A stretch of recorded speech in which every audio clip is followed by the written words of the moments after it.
Students, welcome to our YouTube channel commerce with Karojiya ma'am. तो students, अगला जो हमारा टॉपिक है, जो हमारा चैप्टर चल रहा है financial reporting for financial institutions, उसकी ये वीडियो पार्ट नंबर 5 है, जिसके अंदर हम फाइनेंशियल इंस्टीट्यूशंस के टाइप पढ़ रहे हैं। जिसमें हमने पार्ट नंबर 3 वीडियो में पढ़ा mutual funds, part number 4 video में पढ़ा हमने एनबीएफसी, और पार्ट नंबर 5 जो ये वीडियो है इसमें हम पढ़ेंगे जो थर्ड फाइनेंशियल इंस्टीट्यूशन है, मर्चेंट बैंकर्स। तो चलिए स्टूडेंट, मर्चेंट बैंकर क्या होता है उसको समझते हैं। बहुत ध्यान से करिए, क्योंकि देखो ये जो फाइनेंशियल इंस्टीट्यूशन है पता सबको होते हैं, लाइक म्यूचुअल फंड, लेकिन रियल मीनिंग नहीं पता होता कि म्यूचुअल फंड में क्या होता है। एनबीएफसी सुना है सबने, लेकिन नहीं पता कि क्या करती है एनबीएफसी। मर्चेंट बैंकर सबने सुना है, लेकिन नहीं पता कि मर्चेंट बैंकर क्या होता है। ठीक है, तो देखिए, आई होप मेरी वीडियो से आपको ये सारे जो टर्म हैं वो पता चल जाएं, अंडरस्टैंड कर लो आप इन्हें कि क्या होते हैं रियल में। तो देखिए, मर्चेंट बैंकर की बात करते हैं अब हम।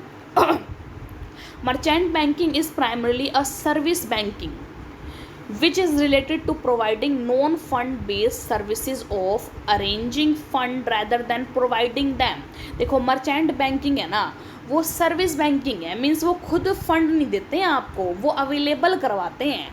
मतलब कहीं से ढूंढ के कहाँ से फ़ंड अवेलेबल हो सकता है आपको, वो फ़ंड अवेलेबल करवाते हैं। वो खुद फंड नहीं देते हैं आपको, वो खुद पैसे नहीं देते हैं आपको।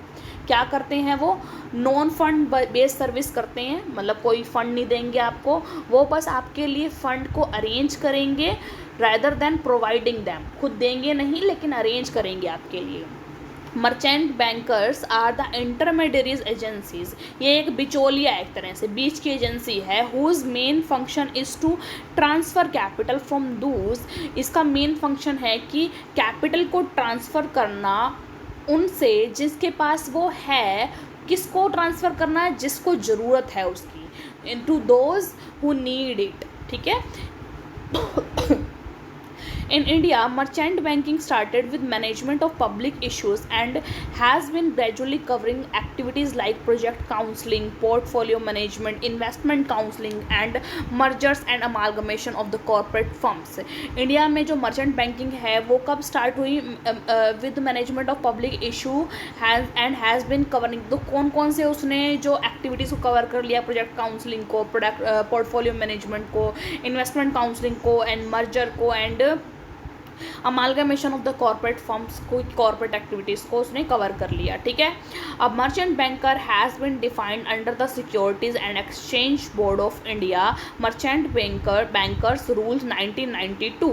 तो देखिए, जो मर्चेंट बैंकर को कहाँ डिफाइन किया गया है? सेबी के जो रूल्स हैं 1992 के, जो मर्चेंट बैंकर से रिलेटेड जो रूल हैं उसके अंदर डिफाइन किया गया है एज, कैसे?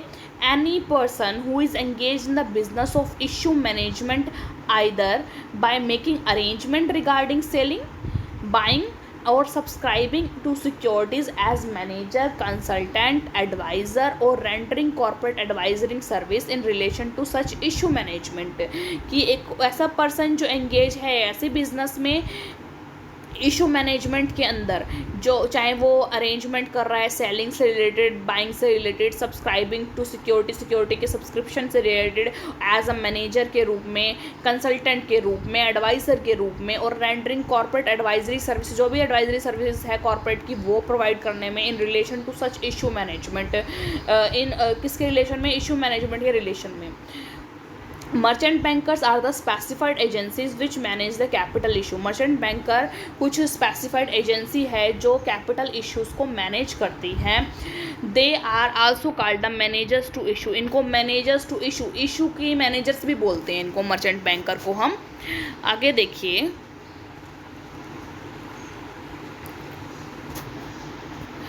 हाँ जी, a merchant banker is an organization that act as an intermediary between the issuer and the ultimate purchaser of the securities in the primary security market.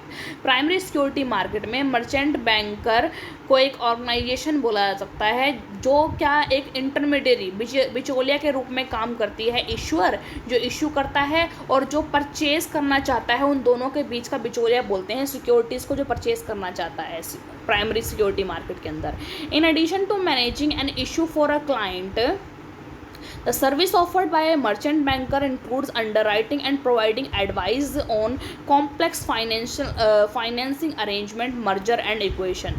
देखिए, और इसके साथ साथ मतलब वो प्राइमरी सिक्योरिटी मार्केट के अंदर इश्यूअर और अल्टीमेट परचेजर ऑफ सिक्योरिटी के बीच में बिचौलिया तो बनता है, लेकिन इसके साथ साथ to managing an issue for client, एक क्लाइंट के लिए इशू मैनेजमेंट के लिए the service offered by a merchant banker, service जो ऑफर की जाती है मर्चेंट बैंकर में, उसके अंदर अंडर राइटिंग भी इंक्लूड होती है और providing advice on complex financial, जो कॉम्प्लेक्स फाइनेंशियल अरेंजमेंट में उसके ऊपर वो एडवाइस भी देता है, अंडर राइटिंग की फैसिलिटीज़ भी देता है, मर्जर एंड एक्विजिशन की फैसिलिटीज़ भी देता है वो उसको, ठीक है। In order to function as a merchant banker, one must have a certificate of registration from SEBI। देखिए, अगर हमें एज अ मर्चेंट बैंकर काम करना है तो हमारे पास सर्टिफिकेट जरूर होना चाहिए जो सेबी के द्वारा रजिस्टर्ड हो, ठीक है। Such certificate shall be valid for a period of 3 months और 3 years, और जो ये सर्टिफिकेट है उसकी वैलिडिटी कितने टाइम तक के लिए, 3 years तक के लिए है। आगे देखिए,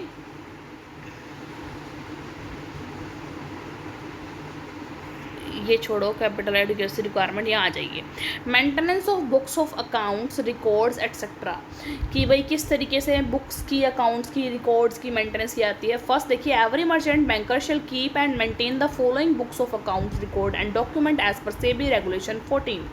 फर्स्ट देखिए कौन कौन सी बुक्स वगैरह हैं। A copy of balance sheet as at the end of each accounting period, balance sheet की copy, profit and loss account की कॉपी उस पीरियड से related, a copy of auditor's report on the account of that period, auditor की एक जो report की जो copy है वो, एक स्टेटमेंट ऑफ फाइनेंशियल पोजीशन क्या है उसकी स्टेटमेंट, वो उसकी कॉपी, ठीक है। दूसरा देखिए, every merchant banker shall intimate to the SEBI the place where the books of accounts, record and documents are maintain, और एवरी मर्चेंट बैंकर को यही बताना पड़ेगा सेबी को कि कौन से प्लेस पे बुक्स ऑफ अकाउंट बनाई जाती है, रिकॉर्ड रखा जाता है और डॉक्यूमेंट्स को मेंटेन किया जाता है, ठीक है। थर्ड है, every merchant banker shall after the end of each accounting period furnish to the SEBI copies of the balance sheet, profit and loss account and such other documents for any other proceeding 5 accounting years when required by the SEBI.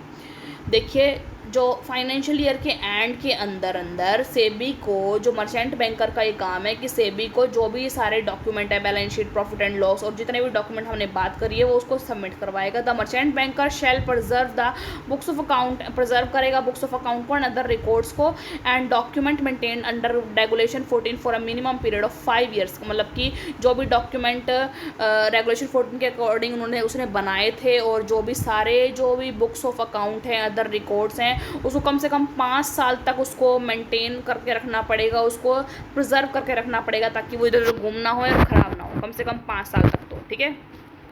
Fourth देखिए, as per regulation 28 of the SEBI merchant banker regulation 1992, a merchant banker shall disclose to the SEBI as and when required the following information, namely क्या disclose करना पड़ेगा, देखो कौन सी information उसको disclose करनी पड़ेगी सेबी को, मर्चेंट बैंकर को। देखो, फर्स्ट मर्चेंट बैंकर की responsibility, his responsibility with regard to the management of the issue, उसकी रिस्पॉन्सिबिलिटी मैनेजमेंट के इशू के regarding, any change in the information और particulars previously furnished which have a bearing on the certificate granted to it, कोई भी further information है जो भी पहले फर्निश हो चुकी है, विच have a bearing on certificate granted, जो भी सर्टिफिकेट ग्रांट किया गया उसके ऊपर वो लिखी हुई है वो सारी information.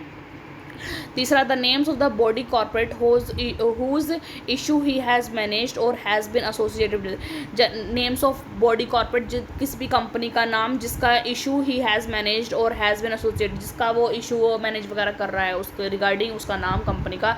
The particulars related to the breach of the capital adequacy requirement as specified in the regulation 7, सारे पर्टिकुलर्स जो कि कैपिटल एडुकेशन रिक्वायरमेंट को ब्रीच करते हैं जो रेगुलेशन 7 में लिखे हों वो सब कुछ पर्टिकुलर्स लिखने पड़ेंगे उसके अंदर, मतलब डिस्क्लोज करने पड़ेंगे। फिफ्थ है, relating to the activities as manager, underwriting consultant और adviser to an issue as the case में भी, अगर आप कोई सी भी एक्टिविटीज़ कर रहे हो मैनेजर की, अंडर राइटर के रूप में चाहे कंसल्टेंट के रूप में, उस सारी रिलेटेड जो भी इन्फॉर्मेशन है वो आपको सेबी को बतानी पड़ेगी, ठीक है। फिर देखिए, SEBI has the right to appoint 1 और more person as inspector authority to undertake inspection of books of account, records and documents.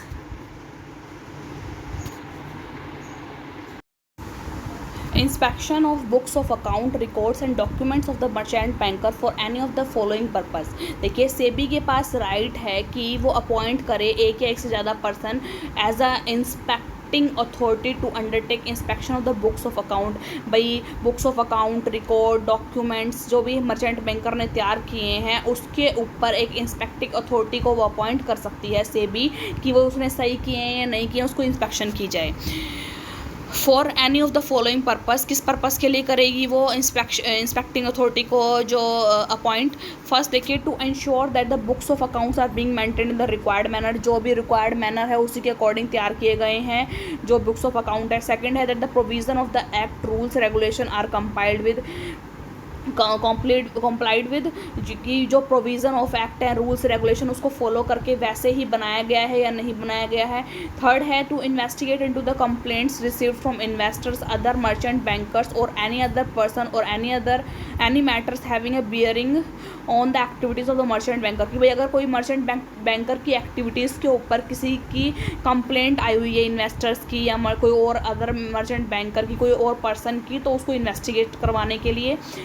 Fourth है to investigate suo moto in the interest of securities business और investors interest into the affair of the merchant banker, यानी कि ये investment करने के लिए कि जो interest in the interest of securities business और investors interest into the affair of the merchant banker, जो मर्चेंट बैंकर के अंदर जो इन्वेस्टर्स का इंटरेस्ट है उसको मतलब इन्वेस्टिगेट करने के लिए। ठीक है, अब देखिए लास्ट में बचा है as per regulation 31 it shall be the duty of the merchant banker to allow the inspecting authority to have responsible access reasonable access to the premises occupied by such merchant banker or by any other person on his behalf and also extend reasonable facilities for examining any book।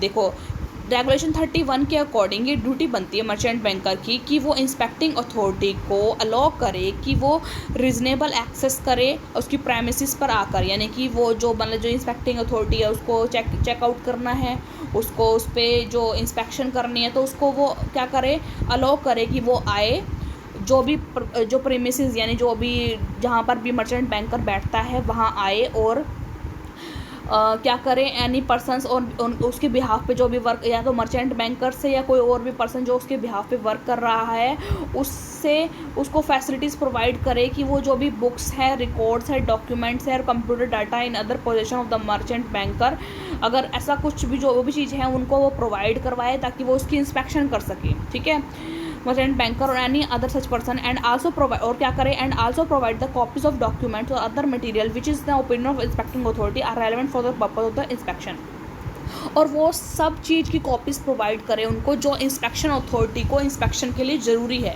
तो वो सारी copies भी provide करवाए। ये merchant banker की एक तरह से उसका एक ड्यूटी बन गई उसकी। ठीक है, The SEBI may also appoint a qualified auditor to investigate into the books of accounts or the affairs of the merchant banker। SEBI ना देखो एक ऑडिटर को भी अपॉइंट कर सकता है ताकि वो जो ऑडिटर है वो मर्चेंट बैंकर के द्वारा बनाए गए जो भी अकाउंट्स है उसको ऑडिट कर सके, उसकी में गलती या इन्वेस्टिगेशन कर सके, निकाल सके। SEBI Disclosure and Investor Protection Guideline 1999 has specified a format for half-yearly report to be submitted by merchant banker। SEBI जो disclosure and investment protection guideline है 1999 के अंदर उसमें तो स्पेसिफाइड किया गया है कि एक फॉर्मेट जो है मर्चेंट बैंकर को हाफ ईयरली रिपोर्ट में सबमिट करवाना है, उसका फॉर्मेट दिया हुआ है और वो उसके अकॉर्डिंग मर्चेंट बैंकर को हाफ ईयर के अंदर करवाना पड़ता है उसी फॉर्मेट के अंदर।